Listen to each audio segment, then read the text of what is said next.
Hello. So I am here and I am just thrilled to be here, of course, and I'm busy still getting all set up. And I will be ready in just a quick second. Here in Cleveland, it is such a beautiful day. I mean, just unusually beautiful. I mean, it's 80 degrees here, and I had a chance to go out and do yard work, which was so sorely needed. My yard looked a hot mess. I mean, and it was like the worst yard on the block. You know how you feel like your yard is the worst yard on the block. And so I needed to go out and I needed to cut my grass, which is what I did earlier. So if I sound a little stuffier than normal, it's because I did so much yard work, and and then I rushed out to spend some time with my dad. And a slow second, a quick second, and a slow second. I don't. It's all a second, right, dear? So thank you for pointing that out. It's funny. I do the Course in Miracles at the church that I attend, and the pastor there is Reverend George Jackson. He's so funny because he always feels like he needs to keep me in line, and so it's constantly this chiding on this correcting and course correction kind of thing. And it's so funny because I just kind of chuckle at him because I always think to myself, what difference does it make? But since it makes a difference to him, I guess it matters. And so it's just so funny, Jim, that you would say, what's the difference between a quick second and a slow second? Because that's something that he would point out or ask me, or call me up later and say, you need to say this and you need to do that and all this other stuff. It's funny to me. And I get a kick out of it. I get a kick out of it because it just seems like this little cute spying match that we constantly have, and I am just so non-compliant. You know how I am. I never follow rules. I never follow anybody else's guide, and so yeah, the fastest one is a New York second. Okay. There you go. So that's the answer to your riddle. A New York second is the quickest. Okay. So it's just so funny to me because he's always kind of like turning everything back on me. So today, I don't know what I'm talking about yet today, but I am going to jump into the course and jump into all this stuff, everything that I talk about anyway. We'll just do what we do, what I normally do, and it's always good. It always works out good because Spirit just uses me in such a wonderful way.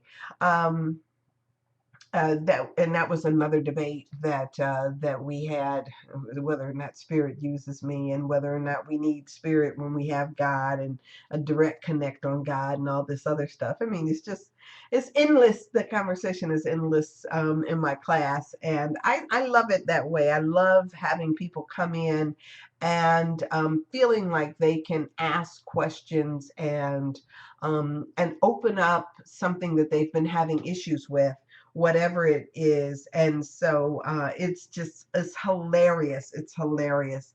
Okay, let me see. Do I have everything right? I've got everything right. So I'm good. I think I'm good. On this end, I'm good. Okay, so you guys, I love you, just to say that up front. This is a Course in Miracles. It is a required course. Only the time you take it is voluntary. Free will does not mean that you can establish the curriculum. It means only that you can elect what you want to take at a given time. The aim of the course is not to teach the meaning of love, for that is beyond what can be taught. It does aim, however, at removing the blocks to your awareness of love's presence, which is your natural inheritance. The opposite of love is fear, but what is all encompassing can have no opposites. This course can therefore be summed up very simply in this way. Nothing real can be threatened, and nothing unreal exists. Herein lies the peace of God. Now, I will say to you guys, I am in that span of time in my age range where I'm looking around thinking I should have brought a fan in here with me. Cassandra is about to have a quick meltdown, but it only lasts for about a minute, maybe two, and then I'll be okay. And then 20 minutes later, I'll have another meltdown, and then I'll be okay. And yeah, and so it is that time of year, and it's that time of the life for me. And I was telling you guys last year, and I always say this, it's such a hot thing for me. I mean, and it's literally hot. It literally makes me it, feel myself in this body of mine. I mean, totally present, totally just in touch. And so, I need to work some things out over this summer. But nevertheless, it is what it is, and it's all good. So, hey. Okay, so there. All right, so here's the deal. Last night in class, some interesting things came up. I wanted to talk about the atonement and revelations and all this other stuff. I talked about a variety of things last night in class, and it was interesting because, you know. mm, there's so much people, when people try to figure out things and hash them out based on what they've learned. So say for instance, before people come to this teaching, they've got a clear sense of good and evil or good and bad. I mean, they've got this clear sense of right and wrong and victim and victimizer, so they have a clear sense of that. And then when they come into this teaching, then they're trying to then figure out who is the bad guy. It never fails. It's like people want to ask the questions in a sense that says, well, but wonder if my brother does this, wonder if my brother does that. And so they always want to figure out, according to the course, who the bad guy is, because they still need to have a bad guy. And it's so interesting because as we start to talk about the different perspective, the different way of looking at everything, every situation, no matter where it is, no matter what you're in, if you're looking at it through different eyes, um, then you kind of, they're kind of trying to understand from this new way of thinking. So yesterday was no different. Um, People started asking questions like, "Well, what do you mean? How could it possibly be that my brother is my savior? How could it possibly be that I'm perceiving incorrectly when something so tragic happened?" I mean, and they bring up stuff like the Boston bombing or 9/11, and then they try to bring it closer to home about, wonder if somebody did this to me or wonder if somebody did that to me. And so they're constantly in this thing of, like, wait a minute, you have now turned my world upside down, and I no longer have a way of looking at people that fits the way I've always done. So tell me, and this is what they truly ask me all the time, tell me then, how do you fit this into the framework? And so it was interesting because as I talked, I like to use my life examples and things that have happened to me, um, so that I can explain better to people, why it is, or how it is over the long haul. They will see that everything works out as it should, that everything that's presented to them comes to them for a reason. And while it may look in the moment like like the world is falling apart, if you just step back and be willing to see that I am not a victim of this world. I am not a victim of anybody. If I feel attacked, is because I first attacked myself. As they start to redefine how they see things, then what they're looking at changes. But now there is something to be said for people who really want to hold on to their anger and to their victimhood.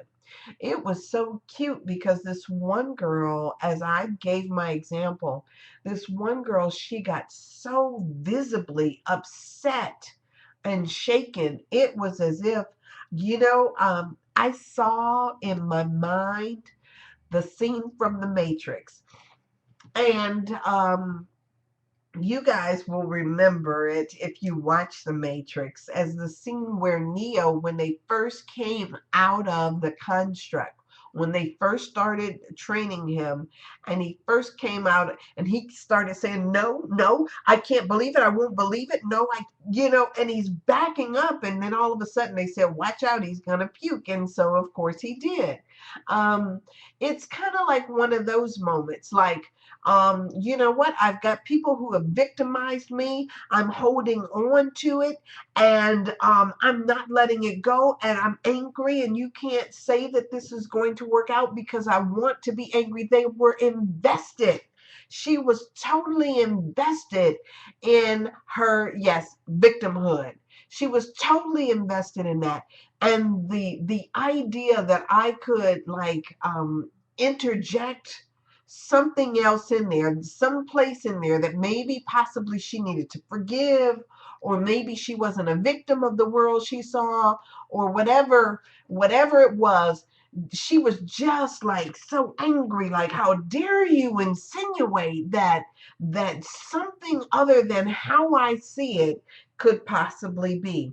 And you guys, as we go through and we teach these courses, we're always going to run into people who are going to be challenged in how they see things, how they see the world, how they see themselves in it. I know even for me, even now today, I'm constantly challenged um, in my responses to things, because there's a part of me still that says that, you know what, I need to be true, I need to be real, I need to keep it real. And part of keeping it real means that I need to tell you and speak my truth, and sometimes my truth isn't pretty. And so I don't want to come and be phony with you and tell you that I'm not upset when I really am. I don't want to disown my feelings, because I think that I have them for a reason. So I want to be true. I want to be authentic. And so, there's this thing, all the ways of saying to myself that, that everything isn't always rosy. But the thing is that I trust that even though in the moment I don't feel the rosiness, um, that I'm not holding anything. I don't hold on to it. It's like in the moment I may be upset, but once that moment passes, I'm able to just let things go. And as I let them go, not go back and dig them up and try to carry them along with me or carry them into the next day or the next moment. It's like things happen in the now moment. And once they happen in the now moment, then that's all it is. And so I can be just as quick tempered, that quick moment. I can do that quick thing and then I'm okay. I don't need to make you guilty, but I need to be honest about where I am. And so nobody promised Rosie. It's, yeah, we get to unlearn. Sometimes it's pleasant, sometimes it's not. So we all suffer from misperception, even the experts. Humility is an attractive attribute. So yeah, so Paul and Jim are posting up on the board. If you are on the radio and not in the room, or if you're watching on Ustream and not in the room, on in ACMI Gather Radio, we do have, or on Pal Talk, we do have a chat window that is set up, although there's one set up on Ustream as well, but there's a chat window that's set up here, and I can see and have people talk to me. So if you want to participate in the discussion, you can go to paltalk.com, go up under education when you look for the rooms, or when you look for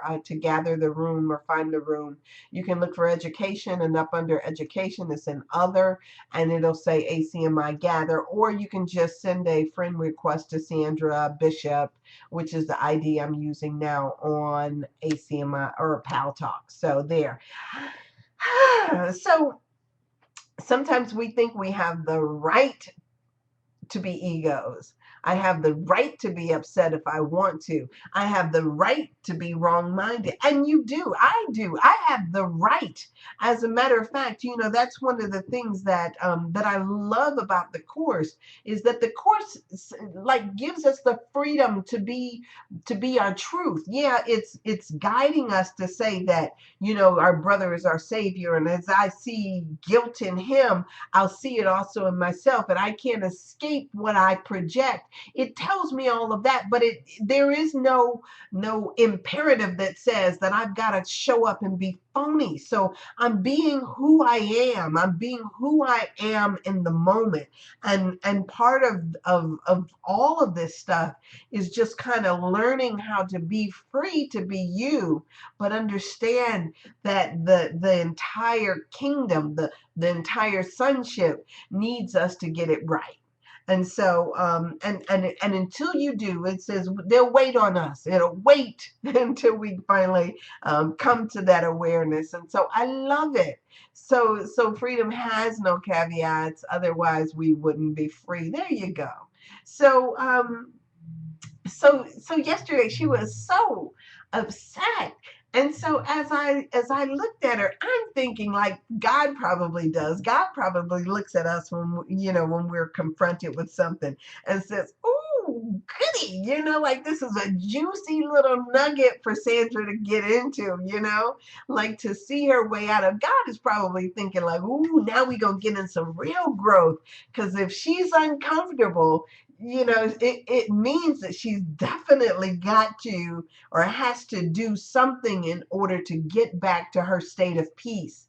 And so I guess for me, I'm never I'm never of the mindset that people just retreat. It becomes this thing of, you know, wow, okay, this is the new, this is a new thing, a new paradigm that I have to deal with, and how do I deal with it and then work through it. And some people may retreat for a moment. They may retreat back up, get into, go and lick their wounds, you know, in some little cave somewhere. But eventually they have to come back out. And so to be a part of somebody's growth process is such a wonderful thing for each and every one of us. And so I'm always like, yeah, just sitting up there thinking like, "Ooh, yeah, I stepped on your toes. Sorry, but you know, you need to move that foot." You know, you needed to get, get out of the way or change something. And so, yeah, you know, it's so fabulous. So I don't know if I told you guys that I had one of the homework assignments that I had given my class was that I needed them to all watch The Matrix. Now, some of them still have not watched The Matrix. I'm tempted to take my little DVD copy up there and sign it out and say, you know what, if you watch it this week, so and so can watch it next week, and so on until everybody watches it. Because not so much because it is the Course, but because if we can all talk about the same or have the same references, it makes it so much easier, so much easier for them to understand sometimes the when I refer to something like, you know, why or why didn't I take the blue pill kind of thing. And so it, you know, it becomes this thing over and over again of me kind of referencing something else to point a finger at, you know, this or that, and then, you know, to talk about it. So So the other day when yesterday in class, I used the thing because we talked about the body. Is the body real?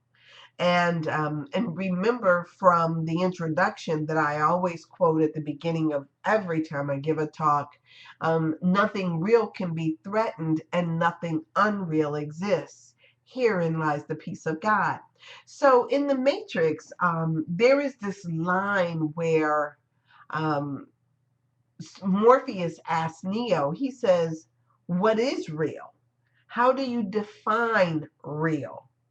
If you're talking about what you can feel, what you can smell, what you can taste and see, then what's real is simply electrical signals being interpreted by your brain. So I thought, wow, it kind of like, yeah, it kind of like this distillation process, like distilling something down to its smallest components. So what's real is electrical. If we're going based on what the Matrix says or how most people look at what's real and what's not, he says it's simply the electrical signals being interpreted by your brain. So now I don't know if I told you guys about this before. Yes, yeah, Larry. I don't know if I told you guys about this dream the other day. I don't know. I don't know. I'll tell you about it again if I didn't. The other day I had this dream. It was such a vivid dream. I have these wonderfully vivid dreams sometimes. And in this particular dream, I had a six pack, right? Now, a six pack meaning my stomach, I had done, I don't even know if I had achieved this through working out or what it was, but my stomach was so tight that I had those six muscles. You know how you have those six muscle groups right there in your tummy, and they call it a six pack because it's like you just it's like you can see the ripples in your stomach. I mean, it's just so tight and so everything. And so, in my dream, I had a six pack. And so it was so funny because when I woke up, first thing I did was I put my hand on my tummy. And guess what? I didn't have a six pack. As a matter of fact, I'm still pinching a couple of inches. And so it was like I had to laugh because I was thinking to myself that in my dream it seemed so real. It seems so real in my dream. But then to wake up and not have this six pack abs was just, okay. Wow, don't have six pack abs. Okay, guess what? I didn't earn them either. I cheat on my sit ups and my little planks and all that stuff. I cheat. I don't do it every day. And as a matter of fact, when I work out, I work out. I work out every single day. Um, but I work out so I can eat whatever the heck I want to and still be this particular size that I am. And I don't, whatever your judgments about my size is, I simply love me. So there. So anyway, so it was this thing of how do we determine what's real?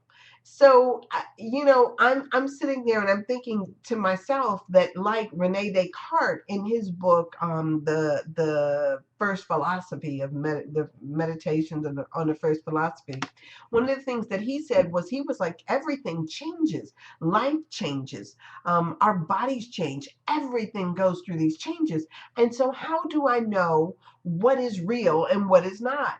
And so he was like, he goes through this whole thing and he's holding, and this is in his meditation, Rene Descartes. He's holding this piece of wax in his hand and he says, as I put it closer to the fire, it softens and I can change its shape and its form and all of this stuff. And he was like, and yet I know this. No, this is the same wax that it started out with. And so then he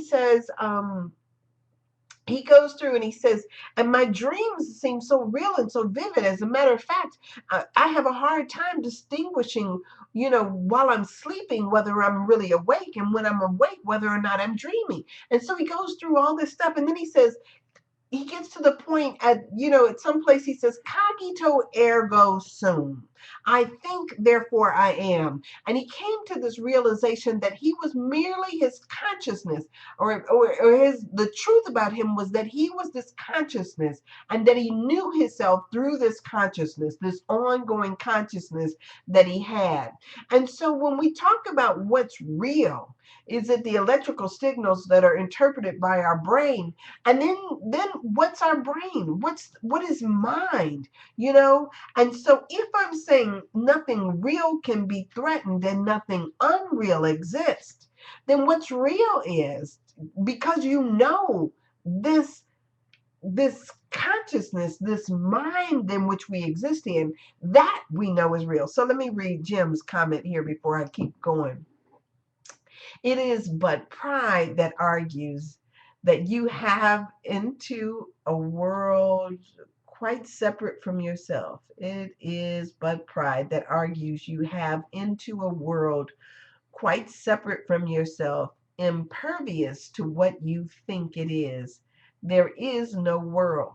This is the central thought the Course attempts to teach. Not everyone is ready to accept it, and each one must go as far as he can and let himself be led along the road to truth. Lesson 132, paragraph 6. And Jim, you know what is so interesting, because I talk about this all the time. What's really hard for people is for you to so there's this part of us who wants to say there is no world. We know that the world is an illusion. We can look at it like in the Matrix, like all these people are in these tubes, sleep, and they're dreaming up this world. But the reality is that while they're in the dream, and while they're dreaming it, it is still their dream. And so to tell somebody that, that is feeling something or seeing something that they're not seeing, what they're feeling or seeing, causes not a healing, but rather it causes a disrupt in their thinking. And so it becomes difficult to reconcile what on one hand you say, okay, I know this to be true. And on another hand, but okay, I know this too to be true. So there is this thing, and I know firsthand about this idea of cognitive dissonance, where your reality, what you believe, doesn't match up with what you're seeing. And so it becomes this thing. We're not trying to further confuse, at least I'm not in my classes, trying to further confuse people, to tell them that what they perceive is not really there. Let me give you a different way of interpreting it, is what I try to do. I don't want to tell you that it's not there. To me, that kind of it just it causes confusion. It causes a disrupt. And so there is this war. I think that we're already fighting against what we're seeing on a daily basis, and what what we know to be true. So it becomes this thing, yeah, of trying to make sense out of it. I get so tired. I'll tell you this. I get so tired of people trying to force people to believe things that don't resonate with them. I came up in a Baptist church, in a Baptist teaching that was trying to tell me something that made absolutely no sense to me. It made no sense to me. And so therefore it was just like, I couldn't, there was a point in time where I was going to say, oh, you know what? I'm done with this. I'm even done with this thing called God, because I couldn't make sense of it. And so when I started finding teachings that came closer to where I was in my thought, in my experience, then that's what I gravitated towards. I can understand that this is all mind. We are, that this is consciousness, this is mind. But still, I'm using a microphone to talk over a thing called the internet that hits onto your ears. Your ears have to be there in order for you to hear me. If not, I'll just sit here and be quiet and know that you'll get it through mind or osmosis or however you get it. But it becomes this thing of I'm in this space and I'm using form to talk to other form. I'm using form, a book, in order to communicate ideas. And so to say that none of it, yeah. So that's where I'm at. So electrical signals interpreted by the mind, um, and that's what we consider what's real. And so it becomes this thing of just trying to help people to see where they fit in. The point at which they enter into this teaching. You know, this whole and believe me, one of the things that I have always relied on, because I don't, my what I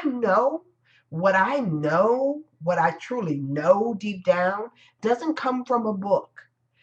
What I know comes through this very thing that it talked about in chapter 1 called Revelation. I get a download when I go into meditation, when I go in my closet, I get a spiritual download.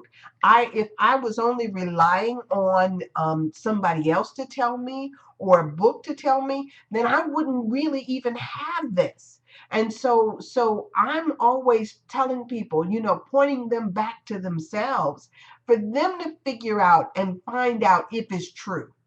And so yeah. So let me read the comment. Okay.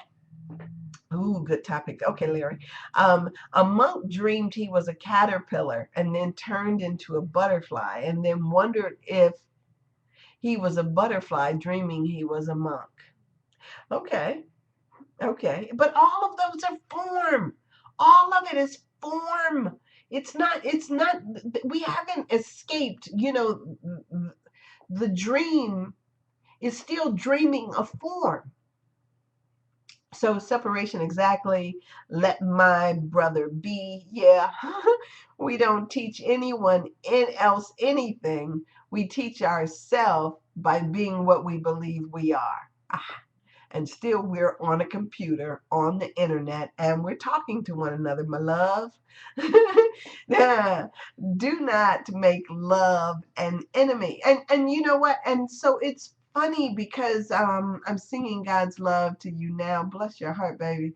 So it's wonderful. It's wonderful um, that we understand that this moment, this space, this being that I am, that you are, is not the end, or not the end of who we are. We go on. We are infinite beings, and so beyond the body, we still exist. But for right now, where we are, we're using form, the body, the frame, um, all of that stuff. We're using that in order to do what we do. And so I'm simply saying that, yeah, I understand. I understand. And so how do we use wonderful teachings or wonderful mythologies like the Matrix to help people to get it or to understand? So the next quote that I shared with the class from the Matrix, and I do these. I know you guys aren't looking at me on Ustream, but I do a little sheet, print up a sheet every time I go on, and every time I teach a class, so that people can have something to take home with them, and to highlight some certain ideas that I wanted to share. So the other thing out of the Matrix I shared was the Matrix is everywhere. You remember this quote. The Matrix is everywhere. It is all around us.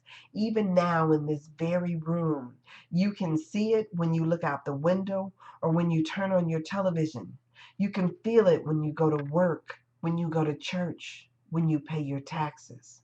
It is the world that has been pulled over your eyes to blind you to the truth that you are a slave. Like everyone else, you were born into bondage, born into a prison that you cannot smell, taste, or touch. A prison for your mind. Now, you know, and then I think that this is where he holds up the little copper top battery and he turns it, and he says, "You've been turned into this, a copper top." And so, were it not for us having a body, we would just be what? I mean, there would be no separation. There would be no you, no me. And as a matter of fact, there would be no need for us to communicate on this type of level that we're doing now. I mean, it would be just what? All of us. You ever see the Borg on Star Trek? It's this one consciousness, and all of them share in it. And so there's no separate ideas, no separate anything. It just becomes all this oneness. And so you love the Borg, huh?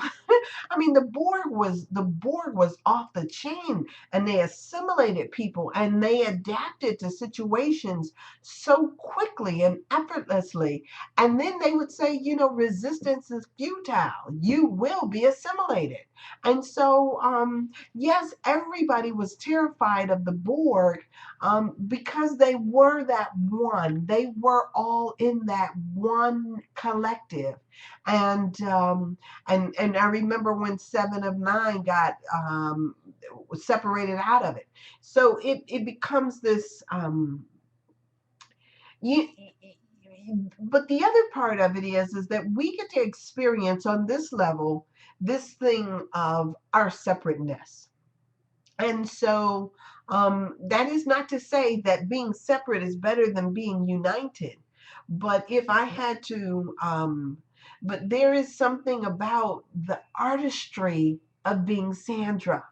And so, yeah, Sandra it's the artistry of who I am.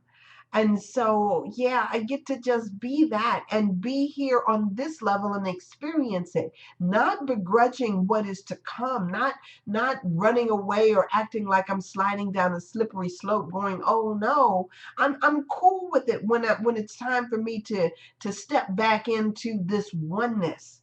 But for right now, I'm doing what I'm doing because I apparently signed up to be here in a body right now. Okay, so before this comment gets off the board, let me read Jim's thing.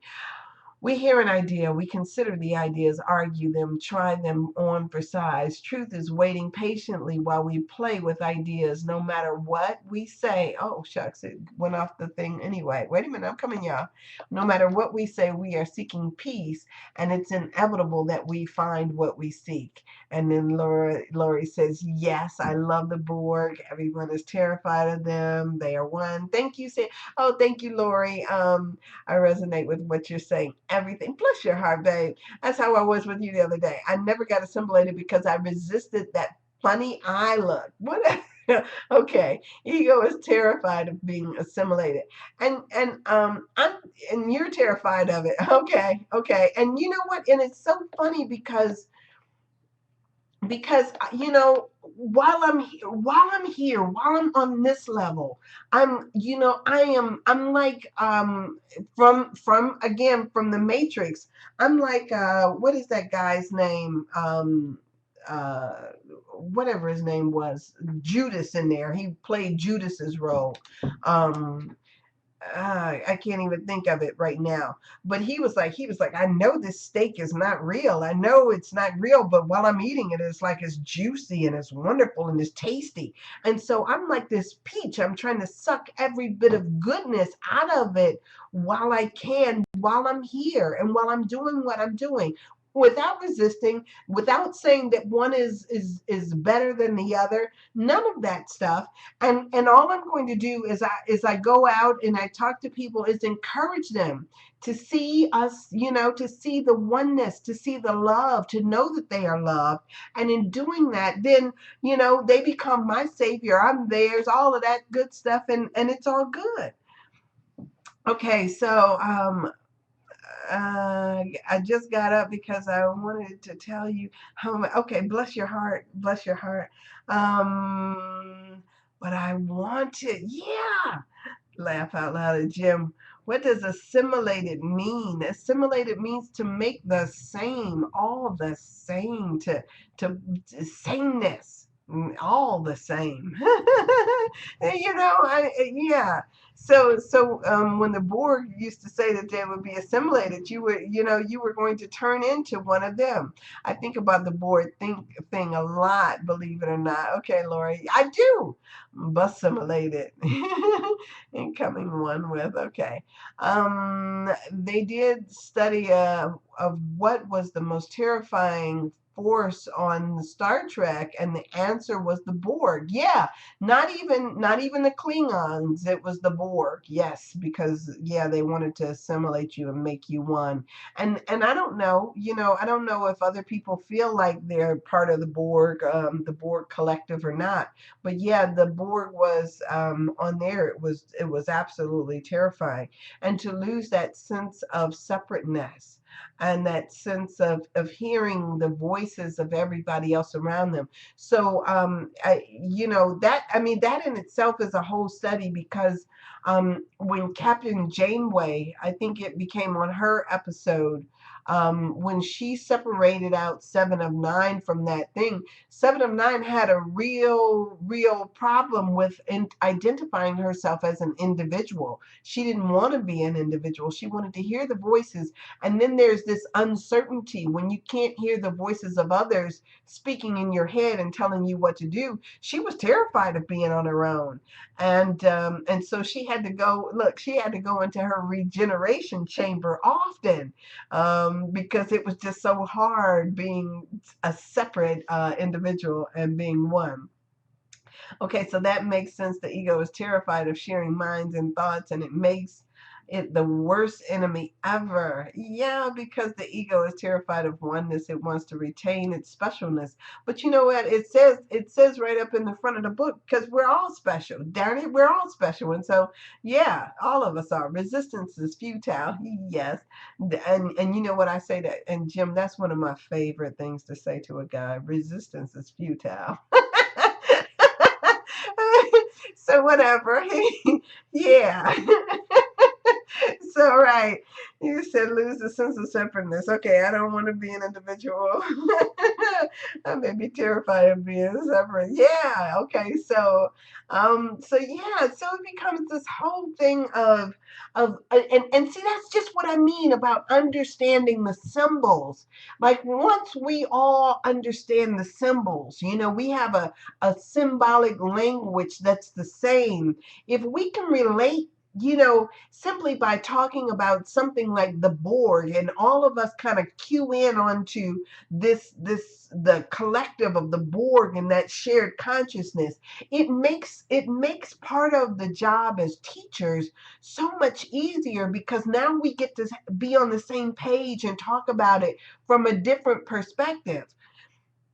So symbolism, whether we're talking about the Matrix or Star Trek or Star Wars or Alice in Wonderland or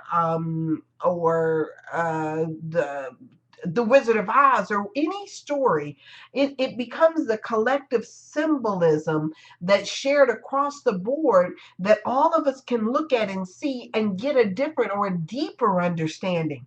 And so that's one of the wonderful things about revelation. They say that in our dreams, in our dream state, we dream in symbolic language.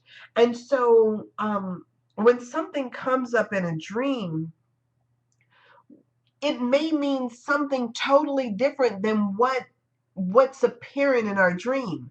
So I had a dream some time ago, And I was going out on a date. I was out on this date with some guy that I really, really seemed to like on this date. But everywhere we went, I was barefoot. And I couldn't find shoes. I couldn't get shoes. He wanted to take me into this wonderful restaurant, and I had on no shoes. And I kept saying, I don't want to go in here because I don't have on shoes. And it became a big deal for me not to have on shoes. And so what does shoes mean to me? What does it mean to you? So shoes, the feet are the symbol of understanding. Moses was told to take off his shoes because he was on holy ground. And so these bare feet have meaning, not just, that barefoot and pregnant thing. That for me wasn't even an issue because it was, that's far removed. But shoes for me, or bare feet for me, had a certain meaning. When you see a snake in a dream, it has a certain meaning. They all are symbols that represent something deeper than what is apparent. And with them, with a simple symbol comes a whole download of information that we can all plug into simply by uttering something like the Borg, or people, whatever it is. I mean, there's so many different things we can kind of get into and talk about that. Yeah, you love to go, but I love to go barefoot too. I don't mind going barefoot, but it's certainly not to a restaurant and I'm the only one in there with no shoes on. I mean, that can be disconcerting. I mean, that can be, and look, and my feet are I got nice looking feet, but I'm not going someplace and everybody else has on shoes and I don't. Oh, walk from coast to coast barefoot. Okay, okay. And I think it's good for you. I mean, I was out there in the grass, cutting the grass barefoot, and so yeah, we would have been born with clothes too. But but as it was, we used a fig leaf, and so we're okay. He says if God wanted us to wear shoes, we'd have been born with them. And so yeah, yeah. So and I think that's a whole nother conversation, Jim. Okay, so I'm usually missing an important item of clothing in those dreams. Are you? So am I. And so do not use the lawnmower barefoot. I don't walk under it. I just push it. That's very dangerous. Okay, I just push it bare. I mean, and it's just for tanning purposes. I mean, that's why I'm out there barefoot in the lawn doing grass work and all that stuff.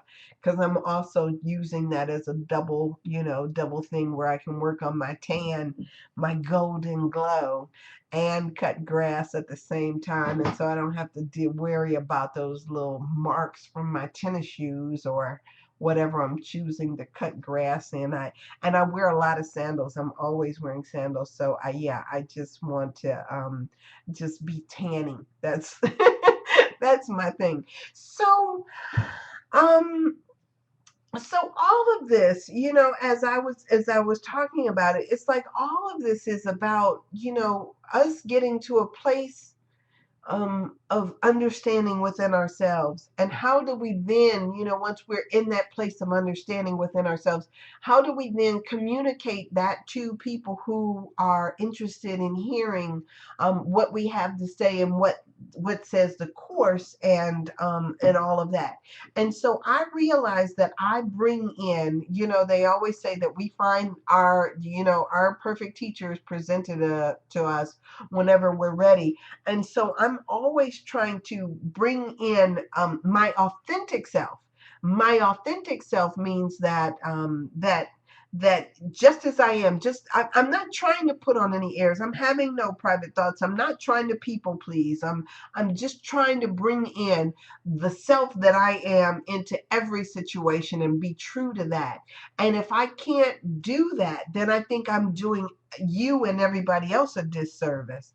And so I try to be true as possible, and to not act as if this is not something that I haven't given lots of thought to. I mean, because I give a lot of thought to that. And so yes, that's what I do.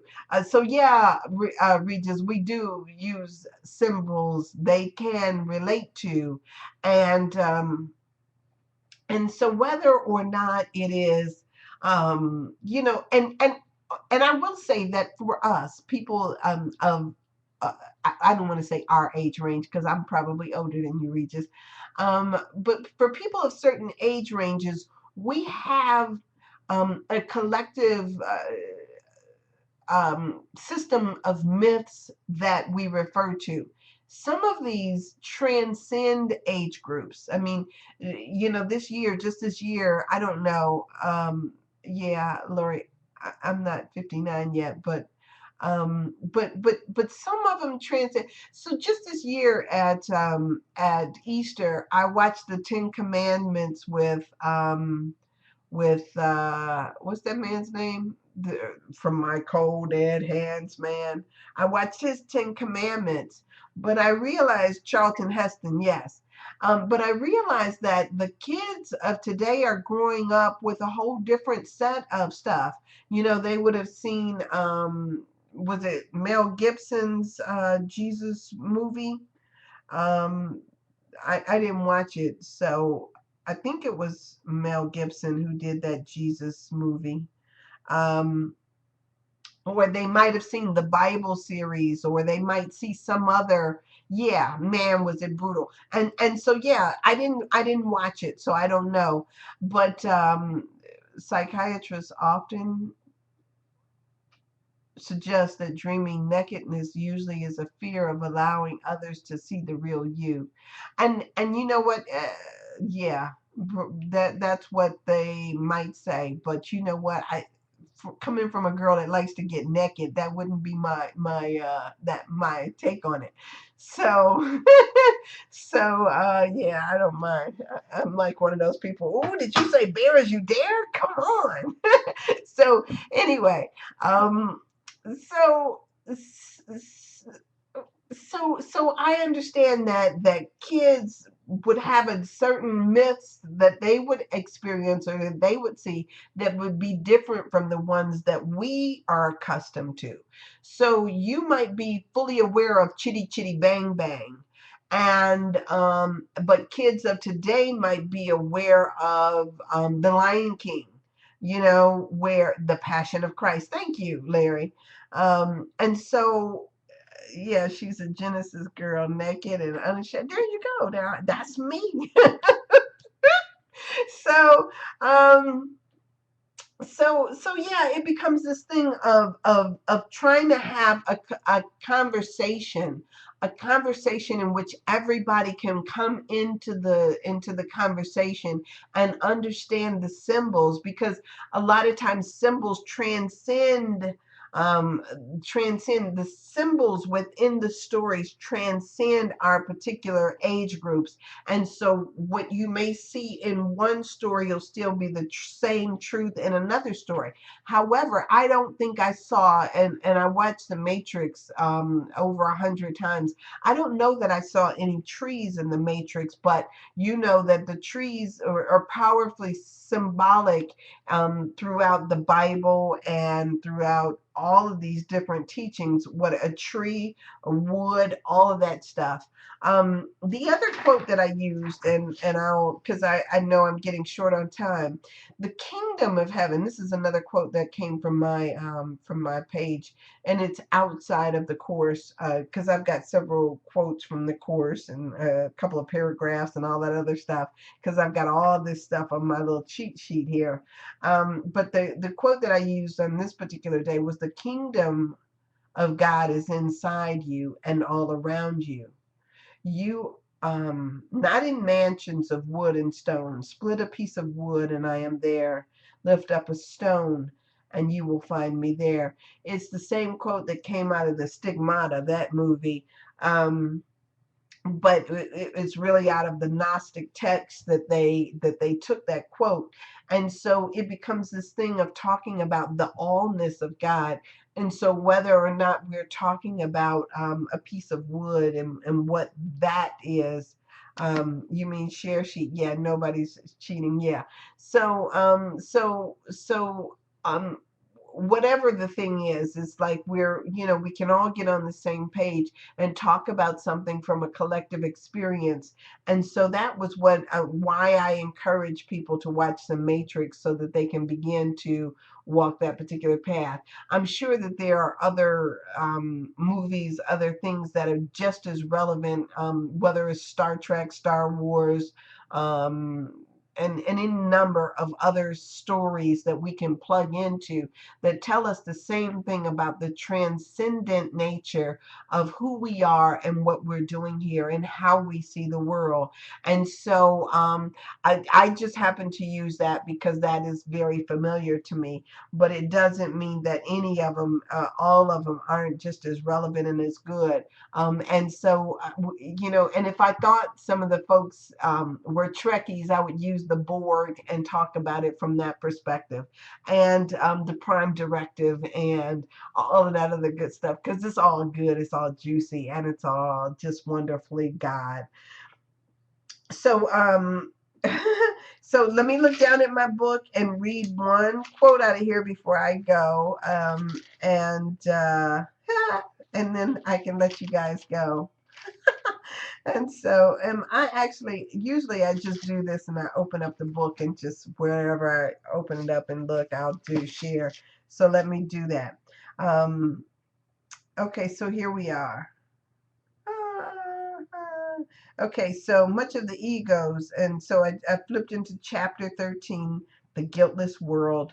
My eyes fell down to paragraph 4, and it says much of the ego's strange behavior is directly attributable to the definition of guilt. To the ego, the guiltless are guilty. Those who do not attack are its enemies, because by not valuing its interpretation of salvation, they are in an excellent position to let it go. Mm. They have approached the darkest and deepest cornerstone in the ego's foundation. And while the ego can withstand your raising all else to question, it guards this one secret with its life, for its existence is dependent on keeping the secret. So it is this secret that we must look upon, for the ego cannot protect you against truth. And its presence, the ego is dispelled. And in its presence, the ego is dispelled. All right, so you guys, I'm gone. It's time for me to give up the mic. I know that I'm sure. Does Paul? Do you follow me today? And anyway, I've got to go. So you guys, thank you. I love you. SandraSaidit.com. Follow me on Twitter at SanBishop, SAMBISHOP. And you can like me on Facebook, Sandra, whatever that is. But whatever, just, do me. I'll see you every Monday and Wednesday from 7 to 8 right here. Thank you guys. I love you. And I'll see you. I'm dropping the mic. Thanks. Thanks. Thanks for all your comments too. Bless your heart. Wow. Whew.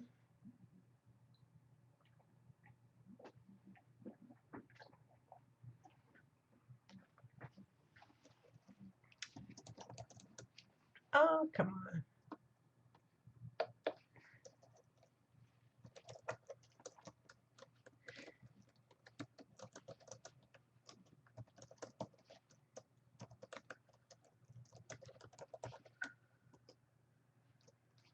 Thank you, Sandra. Good evening, everyone. Hey.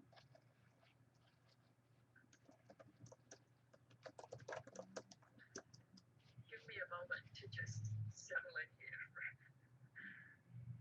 Okay.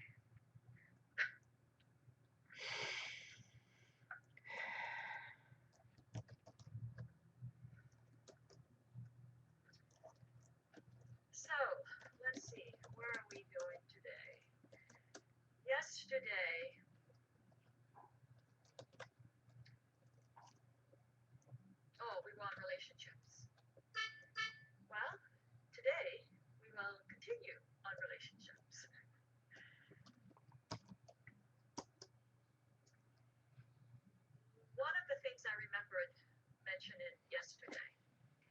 is that, well, before I move on, 30 minutes of dialogue and a 30-minute meditation today. That the most romantic relationships are not based on sexual attraction, but on love, tenderness, and respect for one another. And physical attraction is not a firm foundation upon which to build a holy relationship. Eventually, they fall apart. And most of those relationships begin with some passionate I love yous and some undertones of I love me. And if we want our relationship to blossom, to grow, to expand, we gradually change our focus, change our attention. We let go of the me, and move into the you. Then our selfish desires are transformed into love. And that's the reason we're all here, is to let go of our selfish desires, which have imprisoned us, and only our selfless desires